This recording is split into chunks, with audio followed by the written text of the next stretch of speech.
हुर्रों के रूहानी पेशवा पीर पगाड़ा हफ्तम सैयद मर्दान शाह की सियासत कैसी थी?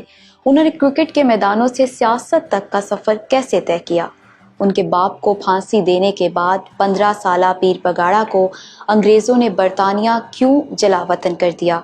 और आज़ादी के बाद वज़ीर आज़म लियाकत अली उन्हें कैसे वतन वापस लाए? पीर पगाड़ा फैमिली के पास सरकार दो आलम सल्लल्लाहु अलैहि वसल्लम की ऐसी कौन सी यादगार और निशानी है जो उन्हें हर एक से मुनफरिद किए देती है? पीर पगाड़ा के कौन कौन से करीबी रिश्तेदार पाकिस्तान के वज़ीर आज़म और वफाकी वज़ीर बनते रहे हैं, लेकिन आवाम को खबर ही नहीं। तो दोस्तों, आज की वीडियो में हम 60 साल की सियासी इनिंग्स खेलने वाले पीर साहब पगाड़ा के इब्तदाई आयाम से लेकर उनकी मुकम्मल पॉलिटिकल जर्नी के बारे में जानने वाले हैं। पाकिस्तानी तारीख की मशहूर सियासी शख्सियात की बायोग्राफी सीरीज की किस्त नंबर 26 में खुशामदीद कहते हुए मैं हूं मरियम खुर्शीद। इससे पहले कि वीडियो स्टार्ट करें, सब देखने वालों से रिक्वेस्ट है कि हमारी इस वीडियो को लाइक कर दें। अगर पहली बार हमारे चैनल पर आए हैं तो इसे सब्सक्राइब करें और बेल आइकॉन वाली घंटी दबाते हुए ऑल पर क्लिक कर दें। और आप मुझे इंस्टाग्राम पर भी फॉलो कर सकते हैं, जिसका लिंक डिस्क्रिप्शन में दिया गया है। आज से एक सदी कबल पूरे हिंदुस्तान पर हुकूमत बरतानिया का कब्जा था। सिंध से लेकर पेशावर और दिल्ली से लेकर आसाम और चिटागांग तक बरतानवी साम्राज्य था। ऐसे में चंद गिने चुने मुजाहिदीन थे कि जिन्होंने अपने जज्बा ईमानी के बायस फरंगियों का जीना हराम किया हुआ था। उन्हीं में सिंध धरती से ताल्लुक रखने वाला एक नाम सैयद सिबगतुल्लाह शाह दोम पीर पगाड़ा शशम का था, जो अपने हुर मुजाहिदीन के साथ मिलकर काबिज अंग्रेजों के खिलाफ बरसरे पेकार था। आज से 92 बरस कबल 22 नवंबर 1928 के रोज पीर पगाड़ा शशम के घर में बेटे ने आंख खोली, जिसका नाम सैयद सिकंदर शाह रखा गया, लेकिन वो सैयद मर्दान शाह सानी के नाम से भी पुकारे जाने लगे। उन्होंने इब्तदाई तालीम पीर जोखोट सिंध से ही हासिल की। वो अभी 15 बरस के हुए थे कि अंग्रेज सरकार ने 20 मार्च 1943 में उनके वालिद को सेंट्रल जेल हैदराबाद में फांसी पर लटका दिया। याद रहे कि शहादत के वक्त पीर पगाड़ा शशम की उम्र सिर्फ 35 बरस थी। सैयद मर्दान शाह और उनके अहले खाना को कराची लाया गया और बंदर रोड पर वाक़े मामा पारसी स्कूल के करीब मीर खुदाबख्श तालपुर की हवेली में नज़र बंद करते हुए पुलिस का पहरा लगा दिया गया और उनकी तमाम जायदाद भी सरकार ने जब्त कर ली। चंद साल बाद सैयद मर्दान शाह और उनके भाई को बरतानिया जलावतन कर दिया गया। लिवरपूल लंदन में सैयद मर्दान शाह को एक ऐसे स्कूल में एडमिशन दिलवाया गया जहां ताजे बरतानिया की मुखालफत करने वाले लोगों के बच्चों के ब्रेन वॉश के लिए खुसूसी तालीम दी जाती थी। यहाँ रहते हुए कलमा पढ़ने वाले सैयद मर्दान शाह को ज़बरदस्ती बाइबल और मसीहत की तालीम भी दी जाती रही।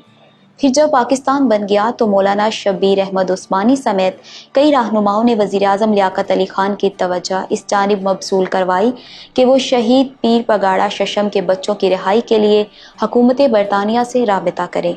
1949 में नवाबजादा लियाकत अली खान उन्हें वापस लाने में कामयाब हुए। उनकी आबाई ज़मीनें भी वागुजार करवा ली गई और 21 साला सैयद मर्दान अली शाह 7वें पीर पगाड़ा मुंतखब हुए। दोस्तों, मैं अपनी एक वीडियो में आपको बता चुकी हूँ कि सिंधी सूफिया के राशिदी सिलसिले के एक बुजुर्ग के 2 बेटे थे। एक साहबजादे को सरकार दो आलम सल्लल्लाहु अलैहि वसल्लम की दस्तार मुबारक मिली तो दूसरे साहबजादे को झंडा। दस्तार को सिंधी में पगाड़ कहते हैं, लिहाजा इसी निस्बत से एक भाई को पीर पगाड़ू या पीर पगाड़ा कहलाया जाने लगा, जबकि दूसरा भाई पीर झंडा। सैयद मर्दान शाह पीर साहब पगाड़ा ने हस्बे रवायत सियासत करना शुरू की। उन्होंने कायदे मिल्लत नवाबजादा लियाकत अली खान की शहादत को भी देखा और बाद में आने वाले वज़ीर आज़म के साथ भी राबते में रहे। कहा जाता है कि पीर पगाड़ा की ही सिफारिश पर सदर सिकंदर मिर्जा ने जुल्फ़कार अली भुट्टो को अपनी कैबिनेट में मिनिस्टर लगाया था।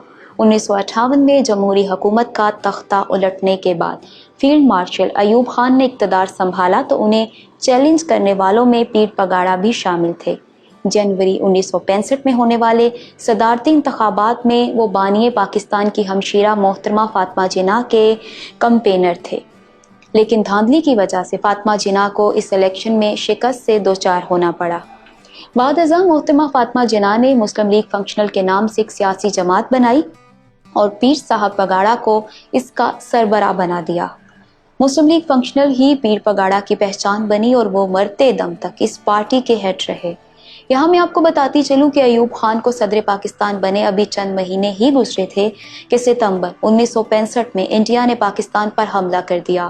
65 کی اس پاک بھارت جنگ میں پیر پگاڑا بھی میدان میں اترے۔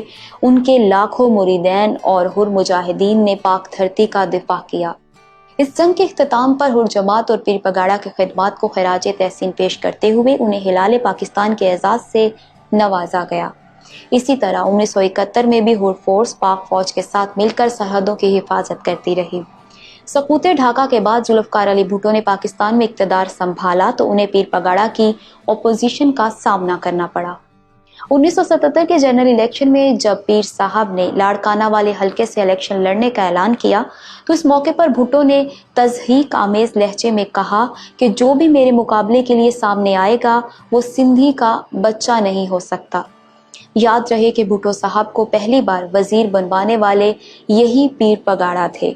انہوں نے اپنی زندگی میں صرف ایک بار الیکشن لڑا۔ 1988 کے عام انتخابات میں وہ خیر پور کے پہلے حلقے سے امیدوار تھے جہاں ان کا مقابلہ پیپلز پارٹی کے سید پرویز علی شاہ جیلانی سے ہوا۔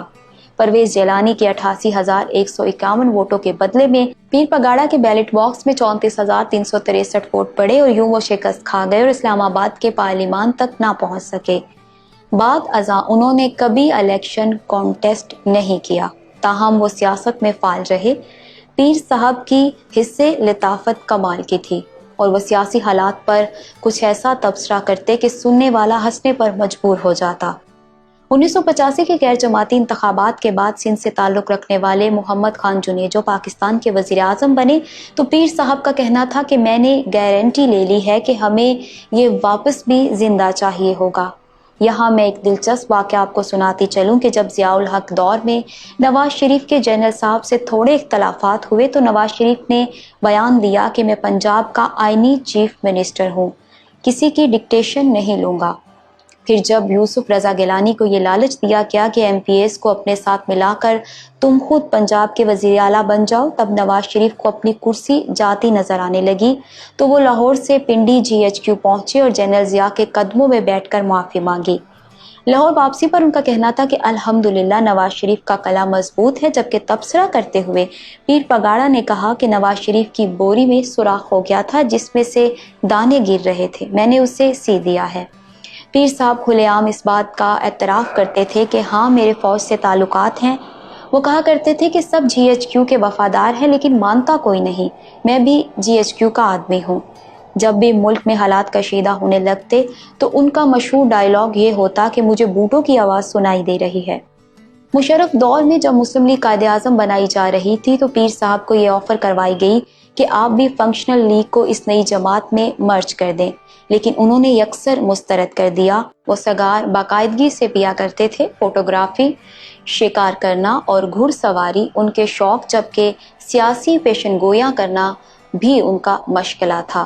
وہ اخبارات میں چھپنے والے اپنے کارٹونوں کو بہت پسند کرتے تھے اور ان کا باقاعدہ ریکارڈ بھی رکھتے تھے۔ کبھی کبھار تو وہ کارٹونسٹ کو اپنے گھر بلا کر انعام و اکرام سے بھی نوازتے تھے۔ وہ کھانے کے بھی بے حد شوقین تھے۔ ان کی فیورٹ سبزی کریلے تھی۔ ہری مرچ تو ان کے ہر نوالے کا حصہ ہوتی تھی۔ زندگی کے آخری ایام میں انہوں نے میکاؤ طوطا بھی پال رکھا تھا جس سے وہ ایک نجومی کا روپ لگتے تھے۔ وہ اپنی عمر کے آخری حصے میں شدید علیل تھے اور علاج کی غرض سے انگلینڈ میں تھے کہ 10 جنوری 2012 کے روز انتقال کر گئے۔ ان کے جسد خاکی کو پاکستان لایا گیا اور آبائی علاقے میں سپرد خاک کر دیا گیا۔ پیر پگاڑا کی نجی زندگی کو ڈسکس کریں تو انہوں نے 2 شادیاں کی۔